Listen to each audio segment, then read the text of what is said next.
नमस्कार। हिंदी साहित्य की ऑनलाइन कक्षा में आपका स्वागत है। आज हम स्नातक द्वितीय वर्ष के लिए जिस टॉपिक का अध्ययन करने जा रहे हैं उसका नाम है गद्य की विधाएं।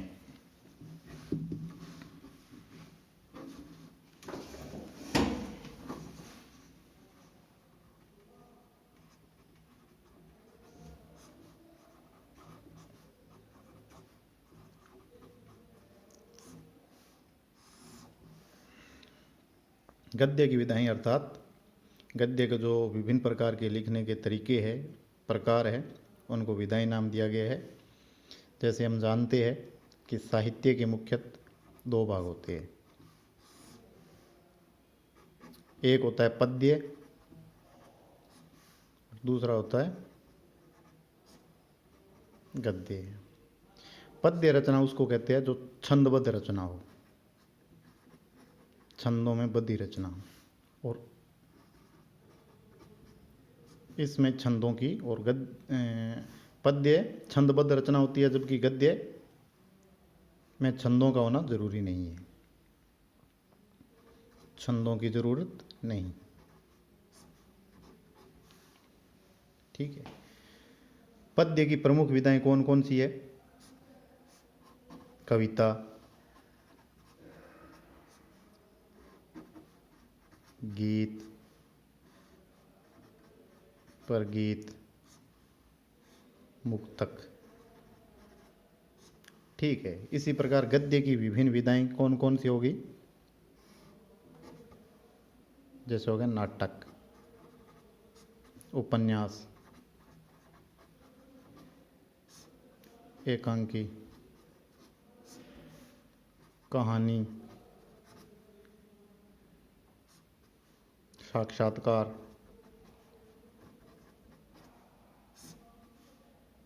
रेखाचित्र,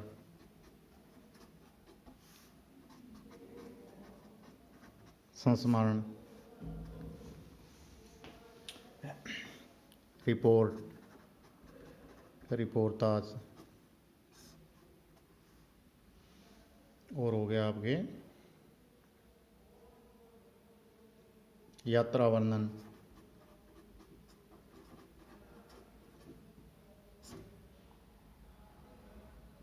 ये सब कौन सी है? गद्य की विधाएं हैं। अब हम एक एक करके इन विधाओं को समझने का प्रयास करेंगे। सबसे पहले लेते हैं अपने नाटक। साहित्य के एक अन्य विभाजन में साहित्य के दो प्रकार माने गए हैं। एक होता है दृश्य और दूसरा होता है श्रव्य। दृश्य में आता है नाटक, एकांकी। अर्थात नाटक और एकांकी दृश्य काव्य है, इनको मंच पर मंचित किया जाना आवश्यक है। और मंचित करने वाले कलाकार क्या कहलाते हैं? नायक नायिका अर्थात अभिनेता कहलाते हैं। श्रव्य कार्य जो सिर्फ कानों से सुना जा सके, जैसे कविता, उपन्यास, कहानी इत्यादि, ये है श्रव्य काव्य। तो नाटक क्या है? एक दृश्य काव्य है जिसको मंच पर क्या किया जाता है? मंचित किया जाता है। अब नाटक के प्रमुख तत्व कौन कौन से तत्व होते हैं नाटक के? पहला है कथानक। कथानक है वह आधार भूमि जिस पर नाटक लिखा जाता है। और ये जो आधार भूमि होती है नाटक की, ये पौराणिक भी हो सकती है, ऐतिहासिक भी हो सकती है, काल्पनिक भी हो सकती है। कोई सामाजिक समस्या को भी आधार बनाकर नाटक लिखा जा सकता है। उसके बाद में आता है चरित्र चित्रण, पात्र। नाटक में पात्रों की संख्या बहुत से अधिक होती है, लेकिन ज़्यादा चरित्र होने पर भी नाटक कॉम्प्लिकेटेड हो जाता है मंचन करने में। इसलिए इसमें पात्रों की संख्या ठीक ठाक रखी जाती है। उसके बाद में संवाद, नाटक के जो पात्र है वो मंच पर आपस में संवाद करते हैं तो उनको संवाद या कथोपकथन कहते हैं। ये नाटक का एक आवश्यक तत्व माना गया है। चौथा है परिवेश। परिवेश को अपने देश, काल और वातावरण के नाम से भी जानते हैं। देश, काल व वातावरण। परिवेश का अर्थ नाटक जिस समय का है उस समय की क्या राजनीतिक, सामाजिक, आर्थिक, धार्मिक स्थिति है उनका वर्णन परिवेश कहलाता है।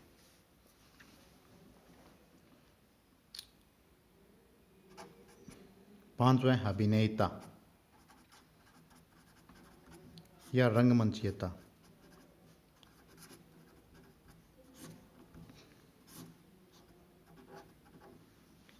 कोई भी नाटक जब तक सफल नहीं होता जब तक उसका मंच पर मंचन नहीं होता। तो जो मंचन है या अभिनेता है, ये नाटक का एक आवश्यक तत्व माना गया है। छठा है उद्देश्य। कोई भी लेखक है, नाटककार है, उसके लिखने का एक उद्देश्य होता है और वह उद्देश्य में कहाँ तक कामयाब रहता है ये नाटक पर डिपेंड करता है। अगली जो प्रमुख गद्य रचना है नाटक के आप उदाहरण दे सकते हो, जैसे मोहन राकेश का लिखा हुआ आषाढ़ का एक दिन, जयशंकर प्रसाद के चंद्रगुप्त, ध्रुव स्वामिनी स्कंदगुप्त, और मोहन राकेश का आधे अधूरे प्रमुख नाटक है। तो उदाहरण आप दे सकते हो, आषाढ़ का एक दिन,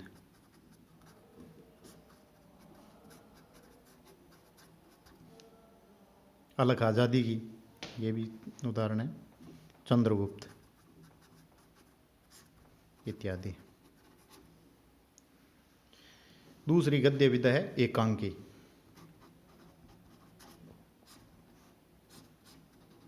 एकांकी नाटक का एक छोटा रूप है जहाँ नाटक में 2-4 घटनाएं हो सकती है, वहाँ एकांकी में एक ही घटना होगी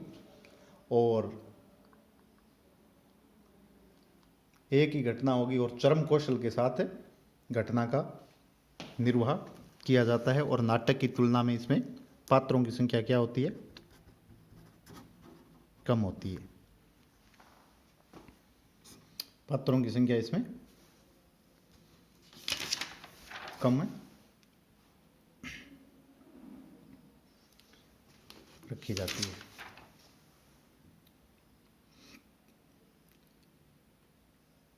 प्रसिद्ध एकांकीकार डॉक्टर रामकुमार वर्मा के अनुसार एकांकी में एक घटना होती है और वह नाटकीय कौशल से चरम सीमा तक पहुंचती है।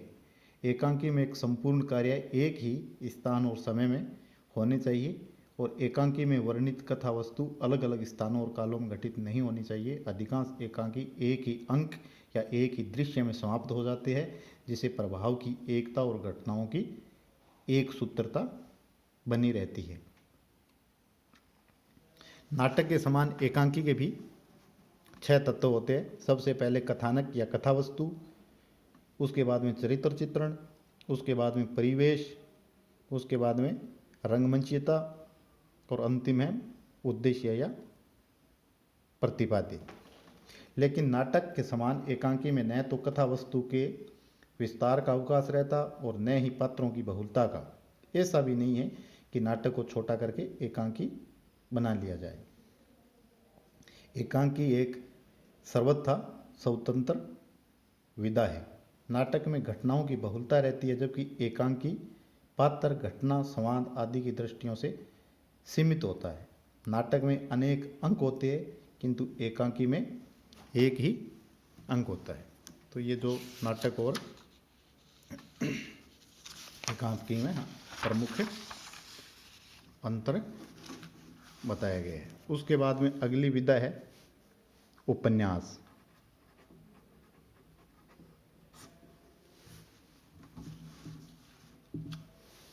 गद्य की सबसे प्रसिद्ध विधा है। गद्य की सबसे प्रसिद्ध विदा है। प्रेमचंद ने उपन्यास की परिभाषा देते हुए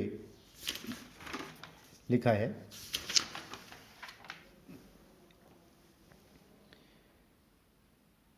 कि मैं उपन्यास को मानव चरित्र का चित्र मात्र समझता हूँ। मानव चरित्र पर प्रकाश डालना और उसके रहस्य को खोलना ही उपन्यास का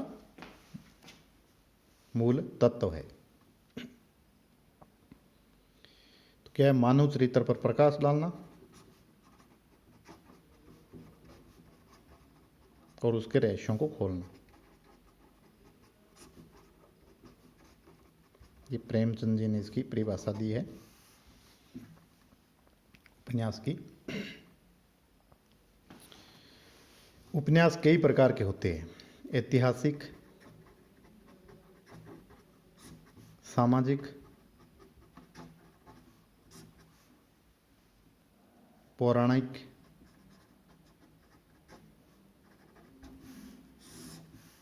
जैसे झांसी की रानी ऐतिहासिक उपन्यास है, जबकि गोदान एक सामाजिक उपन्यास अपने मान सकते हैं। उसी प्रकार मेला अंचल एक राजनीतिक उपन्यास है।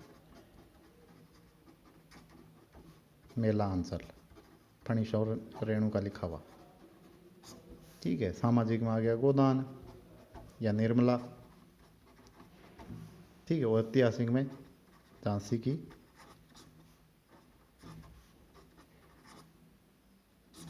रानी। इसी प्रकार पौराणिक उपन्यास भी होते हैं। उपन्यास की जो सर्वप्रमुख विशेषता है, कलेवर काफी बड़ा, ठीक है।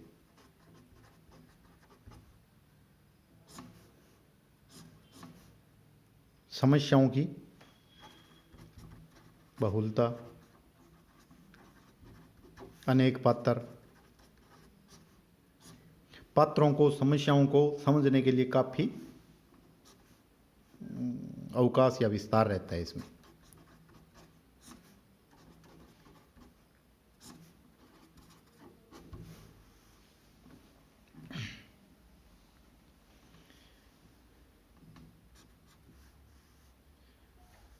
तत्वों के आधार पर उपन्यास के तत्व होते हैं। कथानक, जो मैंने आपको बताया नाटक में वही है। चरित्र चित्रण, परिवेश,